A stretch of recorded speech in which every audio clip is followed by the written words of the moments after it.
Hello, I'm Tony Craig. This is F1 Grandstand, and this is your daily Formula One news. So, F1 gets a brand new sheriff. Breaking news, and it's AI.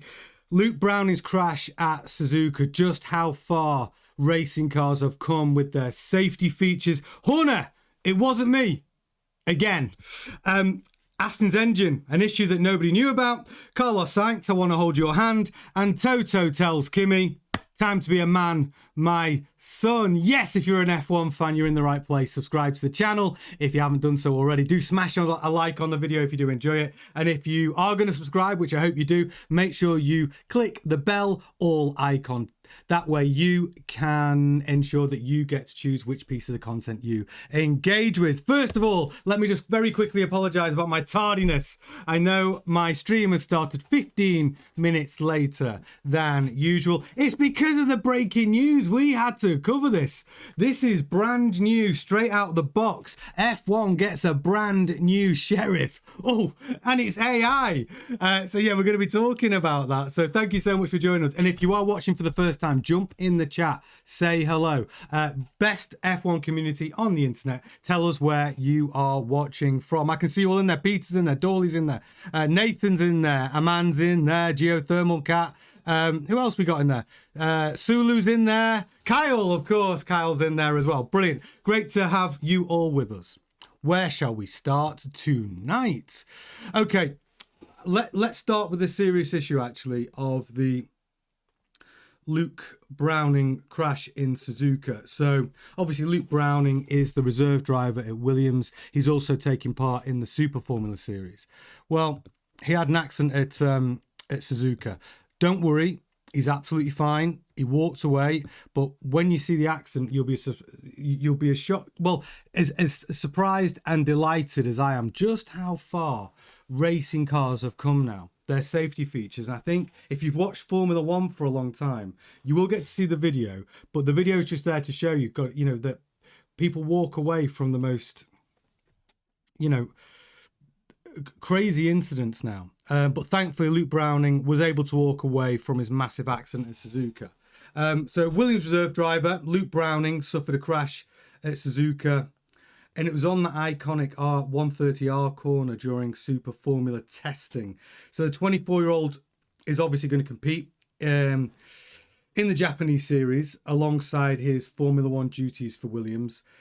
The conditions were treacherous, right? The rain was falling. It was super wet. He lost control of his car approaching the 130R, span into the barriers, and launched the car into the air. I mean, it's incredible that Luke is absolutely fine. The car flipped, it landed upside down on the other side of the tyre wall, and it did have a considerable impact, but thankfully Browning's able to get out, walk away from the massive incident. And don't forget, last year he did fight for the F2 title. He only finished fourth, actually, but he did get 8 podiums and 1 victory. But Williams saw enough in him to make him their reserve driver for 2026. So he's absolutely fine, so don't panic. But I wanted to talk a little bit about safety in racing cars. So before we do that, I will show you the video. Here it is.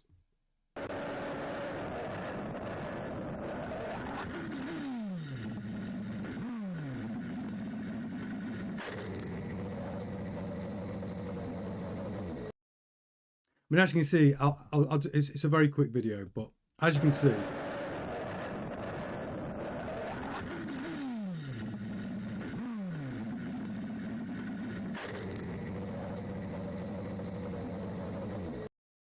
so approaching the 130R, which is obviously a very fast corner at Suzuka in very wet conditions, and for the car to flip and bounce over the barrier like that, and for the driver to walk away literally unharmed whatsoever, just go to show. If any of you used to watch Formula One, well, 20 years ago even, you'd know that those sorts of accidents quite often would end in a trip to the hospital. It just goes to show the brilliance of technology, right? The way these racing cars have come on leaps and bounds. And it's through tragedy that have allowed racing to become safer. And you know, we need to remember drivers like Ayrton Senna, 1996 Imola, which really was the turning point that changed everything. That weekend at Imola was tragic. The loss of 2 drivers and nearly the loss of a third in Rubens Barrichello. We lost Roland Ratzenberger, we lost Ayrton Senna. And it was from that point on that the drivers said, you know, enough's enough.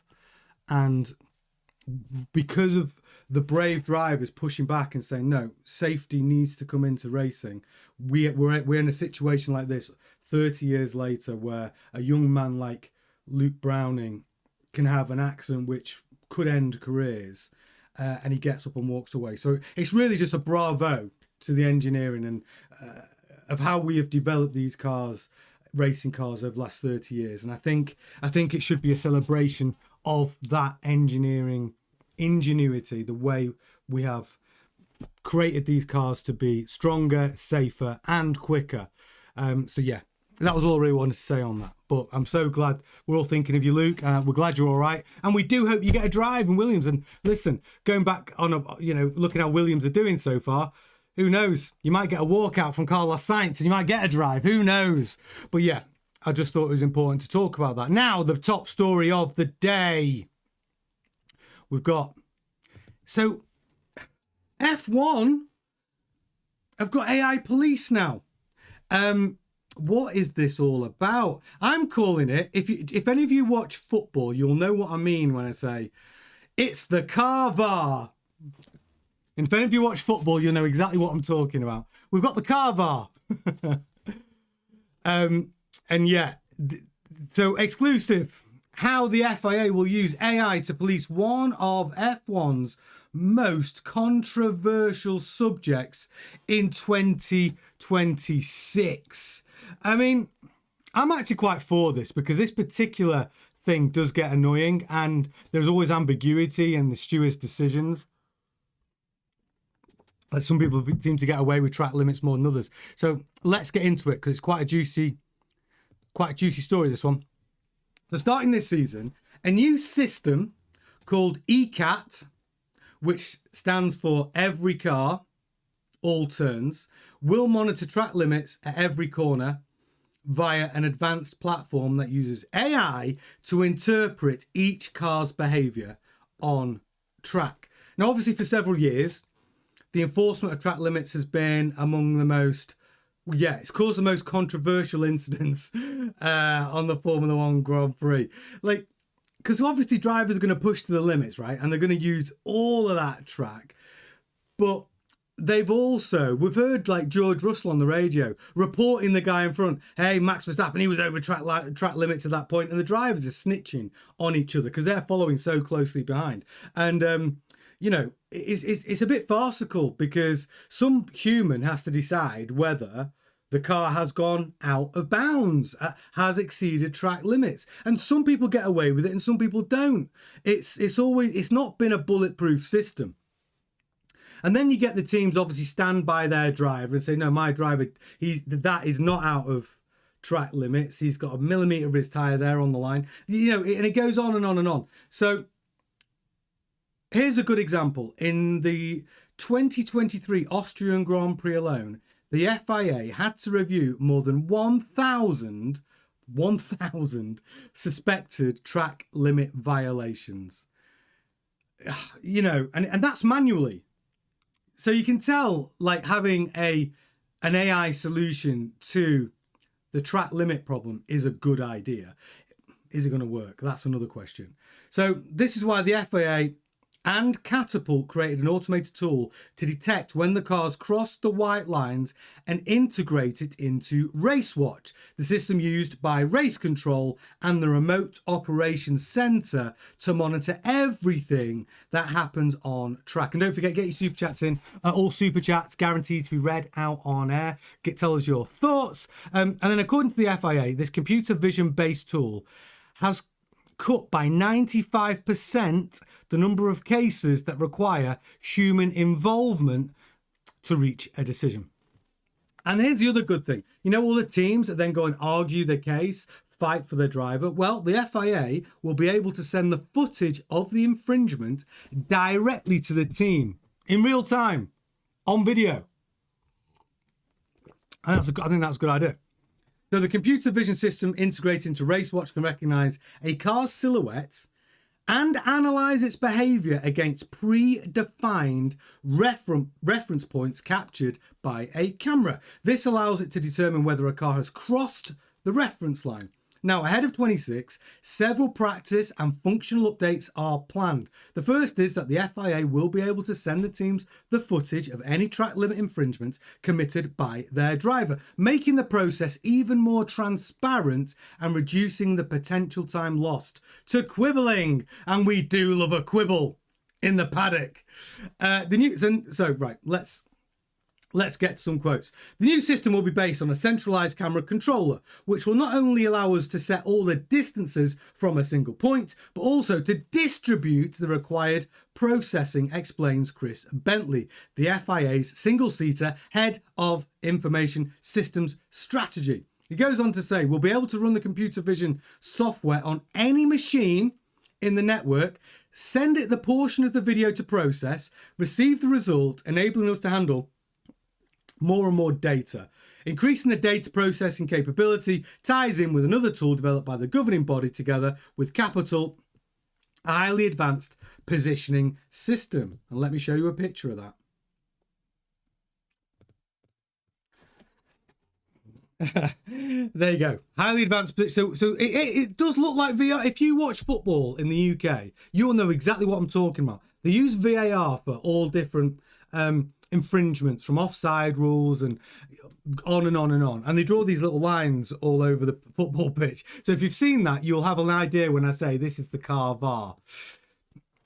Thanks to innovations through recent years, the FIA is now able to track a car's position with increasingly high precision. Combining multiple data sources, it's not just about coordinates. The system cross-references positioning data, sector time information, and ideal racing lines, effectively creating a real-time digital twin of what is happening on track. This allows us to use all the data that we've got to start looking at the right line around the track, even though they're maybe not covered by any particular camera. The camera becomes slightly secondary in these cases because we're going to use geofencing on the positioning side. We're going to use delays in when cars get to certain positions to work out where it went off and the changes in the line that the car follows. Obviously, there's an optimal line. That's all the cars follow. It's very rare for them to stray away from the racing line. And then this is how the ECAT system will work. If a car deviates from the ideal line, it will potentially cover more distance, says Bentley. That allows us to see a difference in the sector time and go back to understand where it went off track or what happened. The idea is to use all the data, enrich it with the available video, and trace these elements so that the system tells us what is happening instead of having to look for it manually. The goal is to take the system to the next level. It works across the entire track all the time, so it can automatically understand what's going on. This is the evolution of what we're trying to do, go from manual process to semi-automatic process. We're still a manual element because you have to evaluate strikes and black and white flags. So basically, we can automatically flag when a car goes off track because the positioning data changes, or use geofencing. We can draw chicanes and virtual zones on the track that trigger an alert if a car enters them. All of this will already be operational this year. We've been working on it throughout 2025. Like I said, there's a lot of information there. But it's breaking news. It's breaking news. This is breaking Formula One news. But yeah, it's an AI referee. Will it work though? Will it work? That's my question to the chat. Do you think the AI referee will help with the exceeding track limit infringements? Because here's the thing, we have seen sort of situations in Grand Prix where there's been a fair argument between one car getting away with it and another car getting penalised for track limits, and the margins are so fine And is the technology there? Is it good enough? Now, I'm talking about football. You might not know about football, but when VAR first launched in football, it wasn't very good for the first year. It's still not very good, to be honest. It still ruins the game a little bit. But the point I'm trying to make is, whenever you launch a brand new technology in sport, it's never brilliant to begin with, is it? Like, it's just never like awesome. If it works, it's on paper, it is freaking awesome, right? If it actually works, if you're talking about 1,000 potential infringements per Grand Prix and you can automatically detect those, then here's the best thing. If it works, it's brilliant because you now get an absolute binary situation. Exceed track limits or not. There's no human element, really. It's factual. You know, it's zeros and ones. You're out or you're in. You know, and I think the computer is able to do that without emotion. So AI would be brilliant.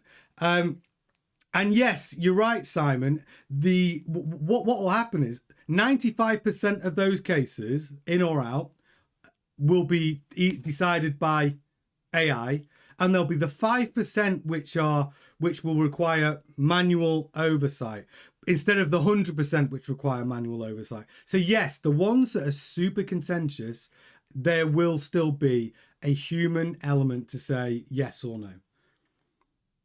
So will it make a huge difference to the arguments coming from the paddock? I think the main thing is that being able to trigger the video footage from the ECAT system directly to the team might,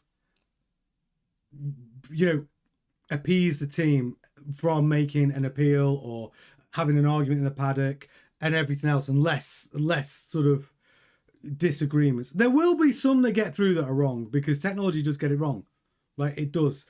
But in theory, I'm for it. Like, if it actually works, I'm for it. Because I don't like to see drivers. I mean, you know, there's a lot of Lewis Hamilton fans out there which believe that Lewis Hamilton doesn't, you know, get the rub of the green when it comes to decisions sometimes. So I think if it makes it fairer, it makes it binary, it makes it black and white, and we can remove as much human element as possible, I think that's good. If it works.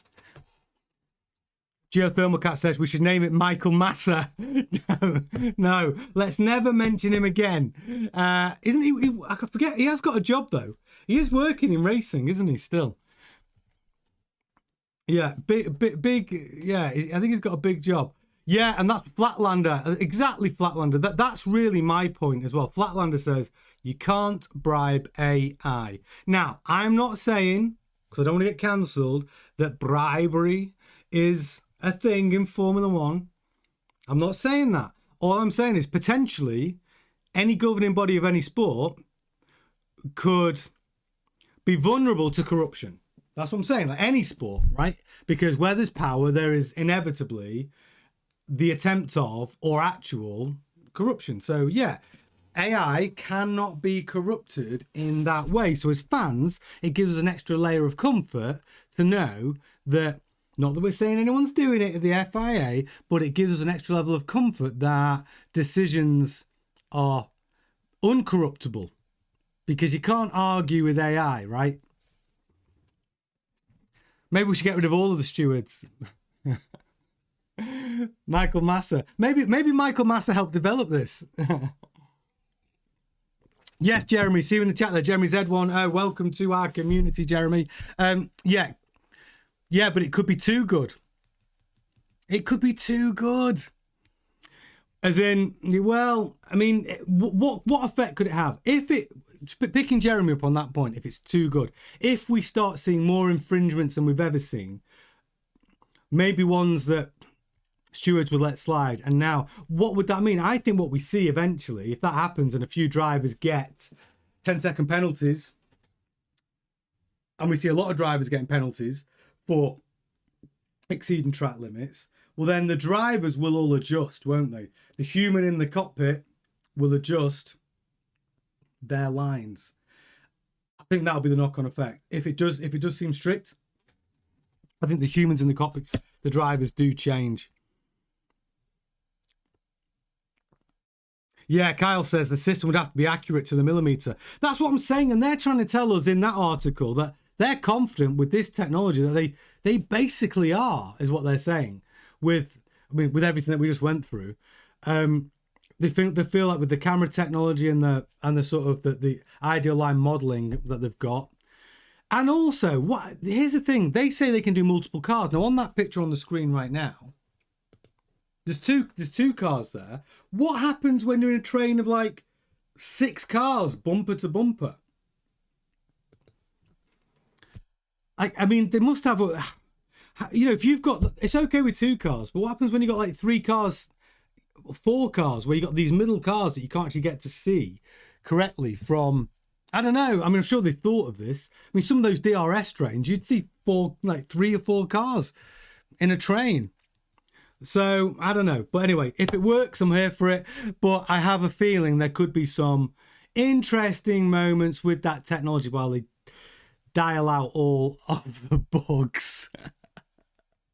Hooks on Classic. AI is bad for everyone. Trust AI as far as I can fall over. Well, look, I'm not the biggest fan of AI, let me tell you, but I think in certain things it's a useful tool. If things are binary, it's like, if you like if it's mathematical, in or out, I quite like that idea. I think that could work. But I'm not a massive fan of AI in general. Anyway, there you go. Breaking news. The ECAT system. Every car, all turns. That's what it is. ECAT. Or the car VAR, which is maybe I'm going to get that on a t-shirt. The car VAR. Especially when it starts going Pete Tong and it doesn't work very well. Car VAR with thumbs down. But yeah, there you go. Next story. This is starting to sound like a Shaggy song. It wasn't me. Christian Horner. Liam Lawson, Yuki Tsunoda swap was not my choice in 2025. So we've got Christian Horner, again, another truth bomb, which is another look, I think a lot of people felt that decision was incredibly harsh with Liam Lawson to drop him after 2 Grand Prix. And Horner was team principal when that decision was made. And now I think he wants people to believe that it wasn't me. Let's find out.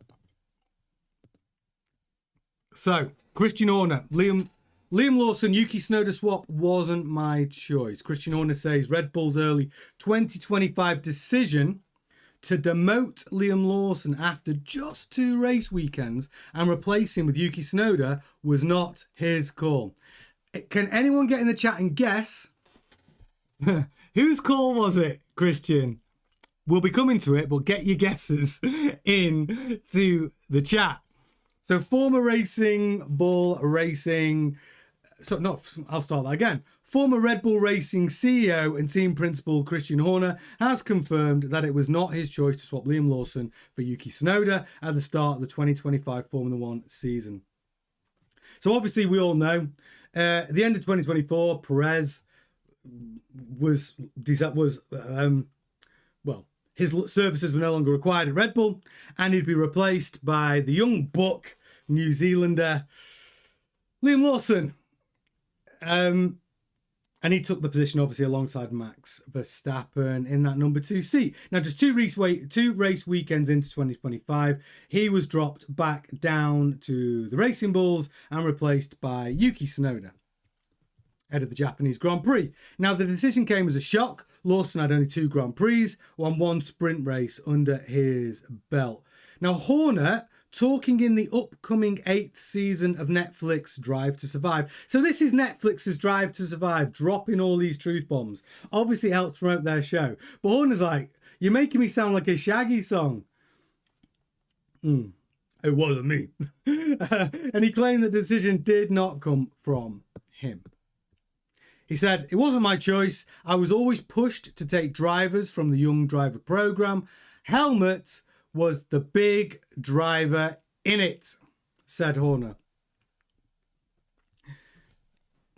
Helmut Marko, yet again, the Dark Lord. And it's making me think that when Horner was at Red Bull, like, he wants us to believe now that he really was behind, yes, Curly, Vekov, Dark Lord, Helmut Marko, Nosferatu. Yes, exactly right. But I'm not, look, I'm going to give the Dark Lord himself a little break here, because what Horner wants everyone to believe now, that actually everyone believed that he ran everything. He was the CEO of Red Bull Racing. He was obviously the sole director of Red Bull Racing at the time.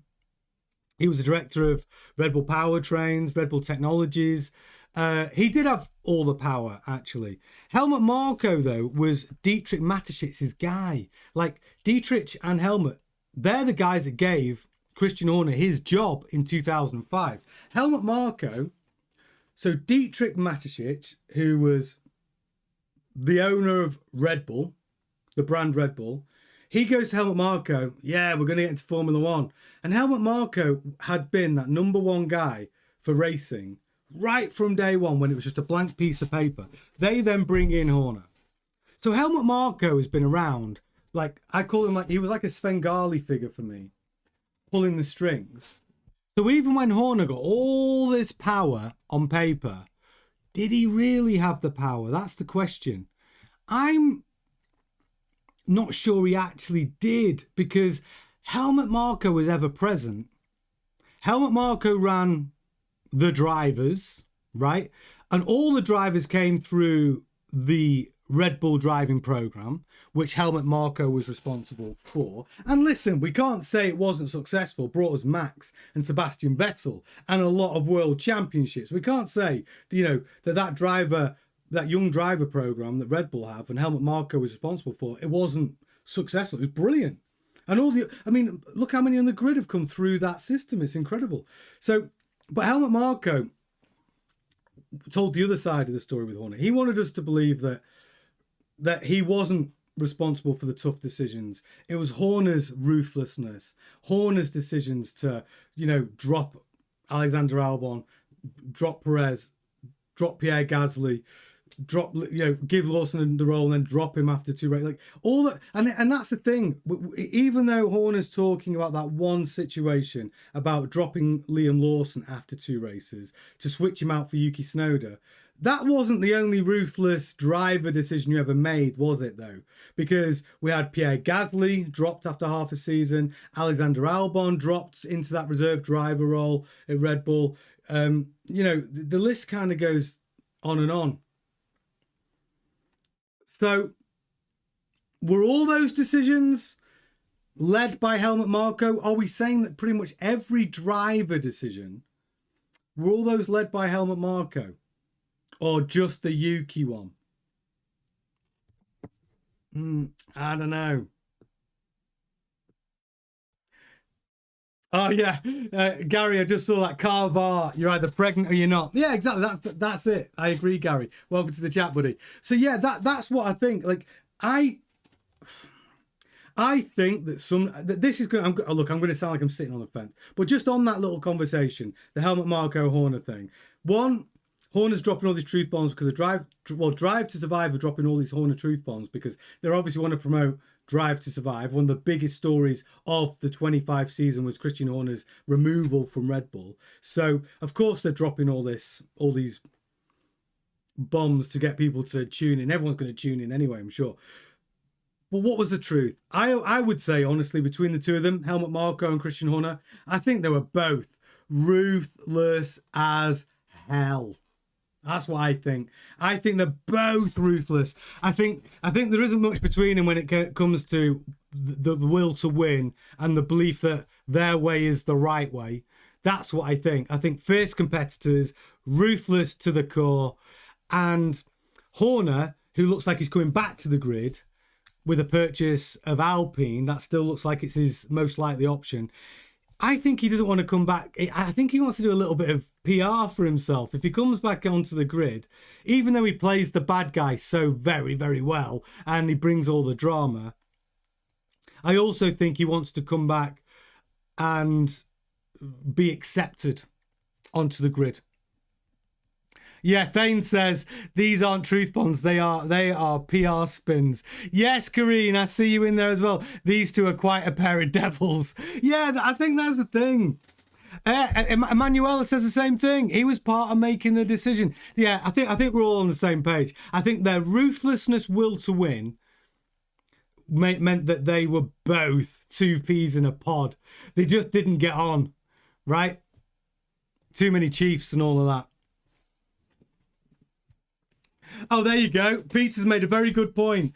If Alpine get through 5 drivers in 2 years, we'll know who it was. Yeah, that's true. That's true. Yeah, good point, Peter. Good point.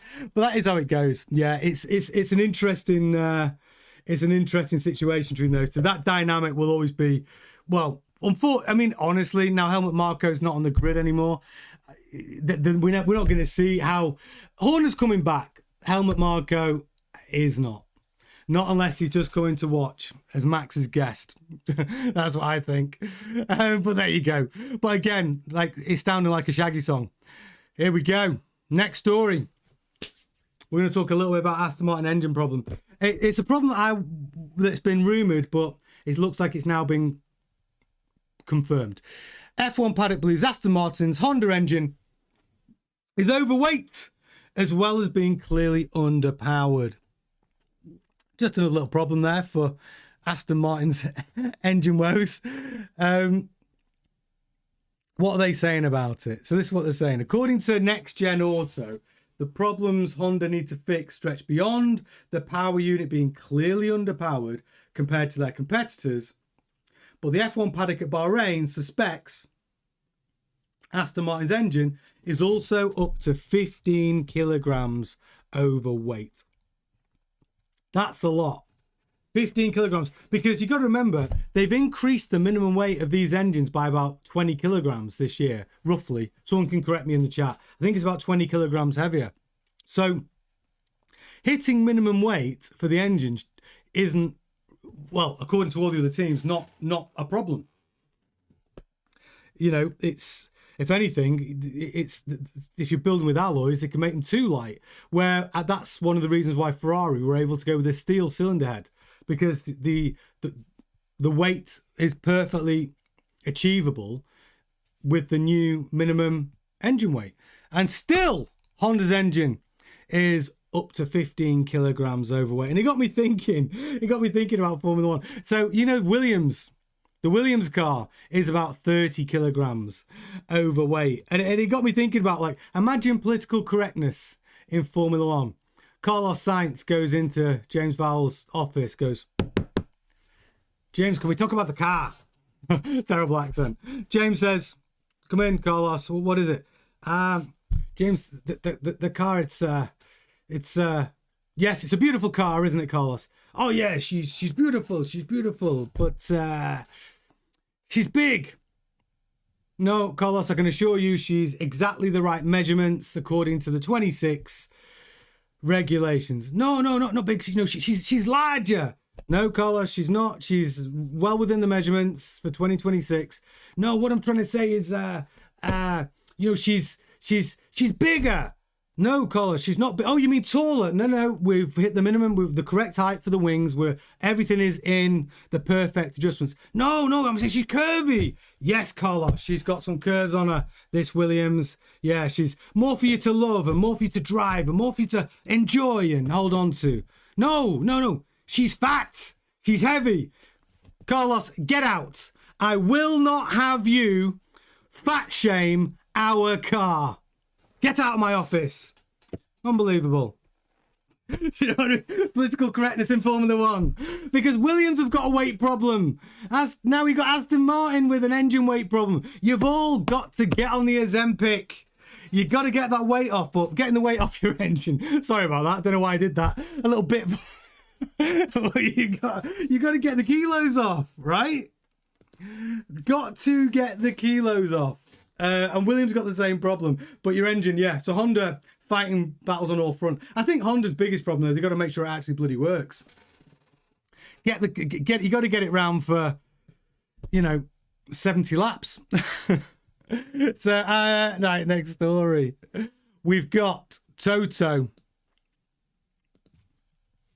Wolff tells Kimi Antonelli there are no miracles as he battles F1 greats for the title. He's basically telling Kimi, come on, Kimi, this is your time to be a man, my son.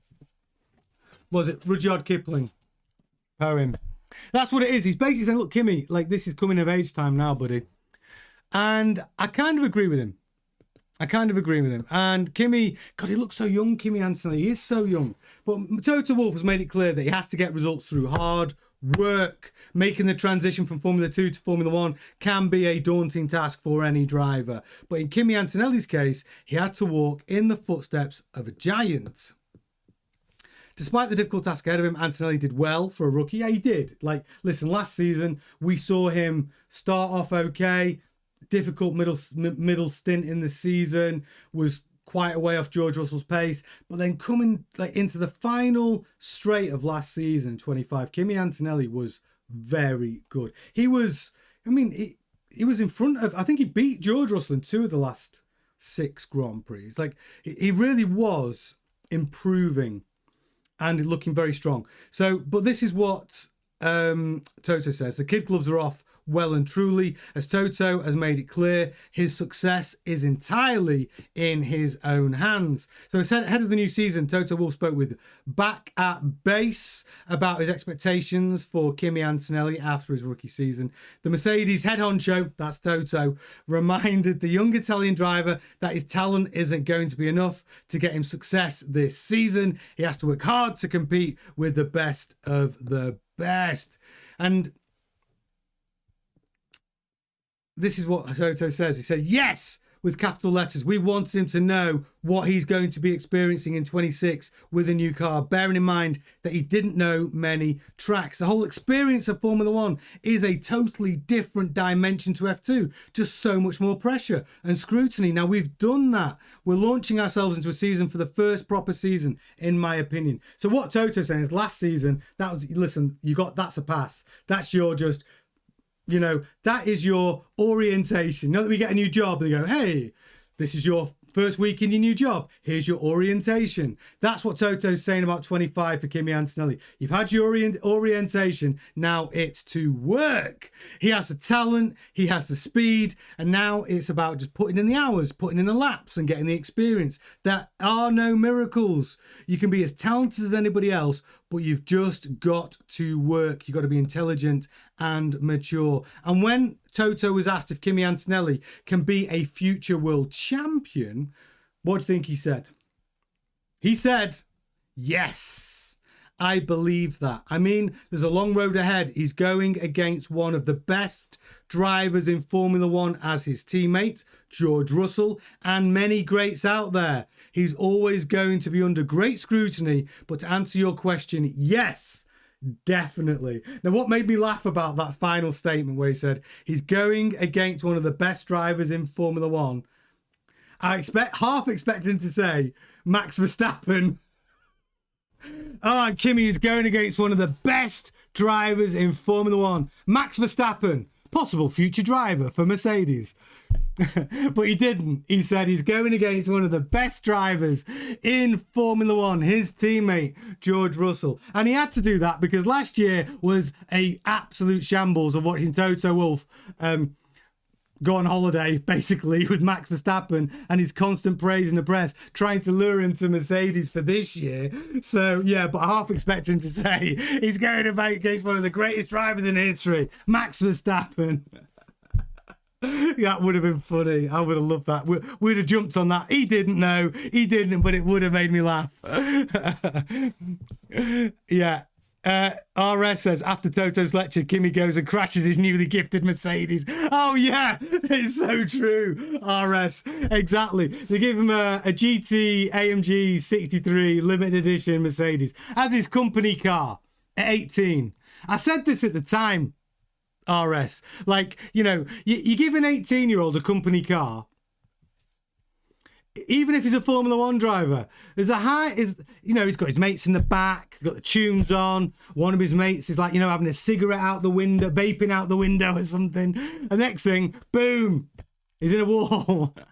Even if you give me Antonelli. Now, I'm not sure that was the situation of his accident, but apparently Toto Wolff said he did end up with a bruised ego. Nothing else. It was absolutely fine. But it was a £180,000 limited edition Mercedes. Yeah, I know. I'm not sure you should be giving even Formula One drivers who are 18 that type of company car. I don't know. Maybe you should. But here's the thing. If I was him, Kimi Antonelli, I'd be like, give me the GT63. I'd be the same, to be fair. I'd be the same. And I'd probably also put it in the wall. But yeah, Toto giving all the lectures. But the thing is with Toto, it's a really unique, not weird. It is weird, but it's a unique relationship with Kimi Antonelli. Because Toto is also Kimi Antonelli's manager, as well as his employer. So he's got that situation to deal with. So how does that work when Toto Wolff's putting on two hats? One is, listen, I'm your boss, you better perform. And then the other hat is, I'm your manager, I'm supposed to be your support structure if you're not doing too well. So I'm not sure how that really works out, but George Russell's in the same situation. George Russell still has Toto Wolff as his manager. Because what happens is, when you come through the Mercedes Driver Academy, because Mercedes basically fund your racing, part of the deal is you sign up, I think, for 5 years after a certain date, where Toto Wolff's management company gets to manage you as a driver for 5 years. And then after that, I think you can choose your manager or whatever. But that's the situation with both the Mercedes drivers. They are both managed by Toto Wolff.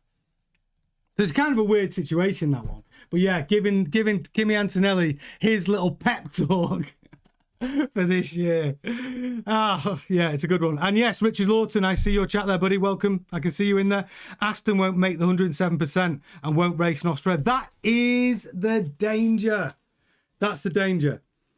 It's not, look, right now, looking at the times from Bahrain, Aston Martin were just within the 107% rule if you were applying it at Bahrain of the fastest times. But we know the times are going to get quicker, don't we? That's the thing. The other teams that are sandbagging, there's got to be another second or so in their pace, I think. So what does it mean for Aston? It's going to be a challenge. I think Melbourne is going to be a horror show for Aston Martin. I do.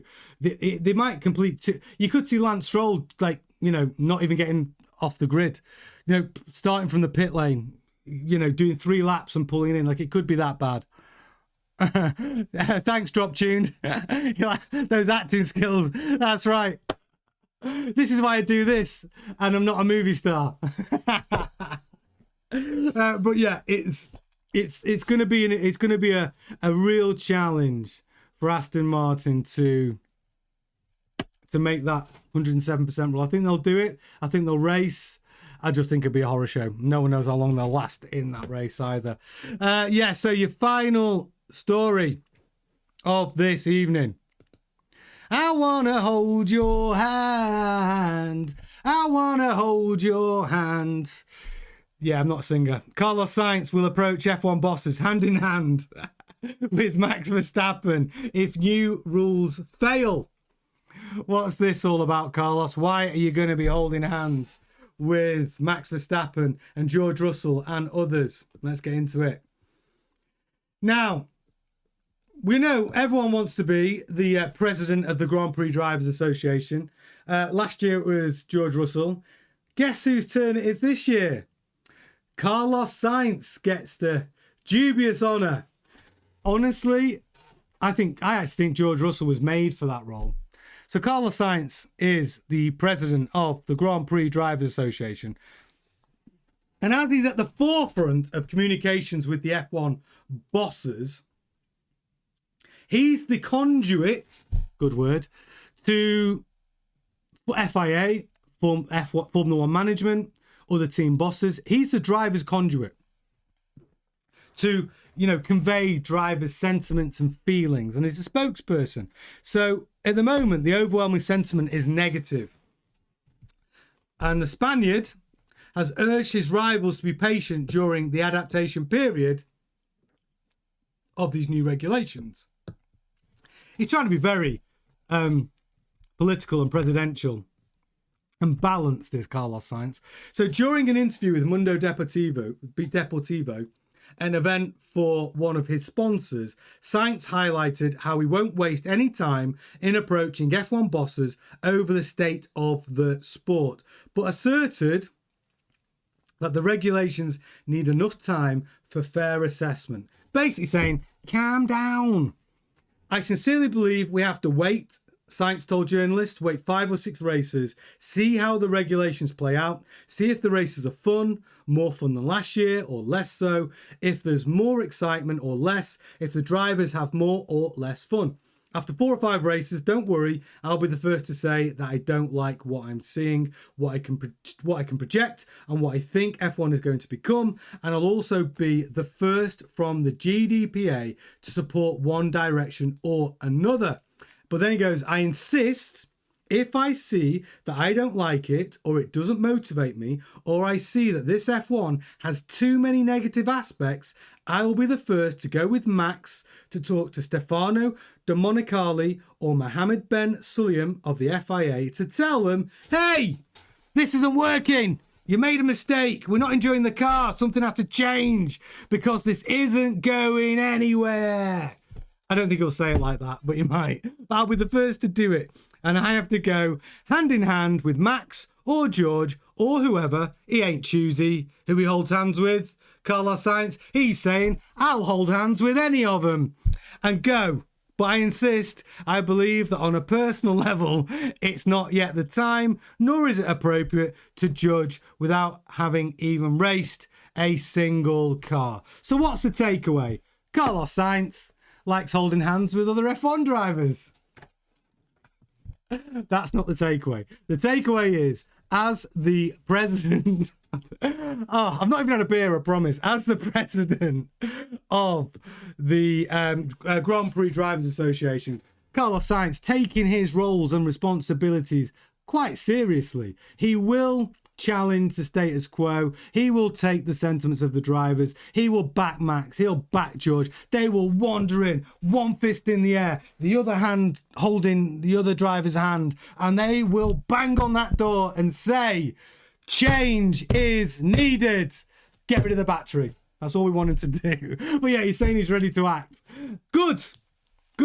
And I have to say, being the president of the Grand Prix Drivers Association, it just sounds like extra work. Like, who wants... That had George Russell written all over it. I couldn't think of another driver who'd want to do it. Why Carlos wants to... Maybe he wants to be the president of the FIA one day. And he's thinking, put some groundwork in. It's a bit like those kids at school that wanted to be class president. Or, because they're thinking one day I could be president or prime minister or a ruthless dictator. Who knows? But it's just getting the practice in early. But who knows? Who knows?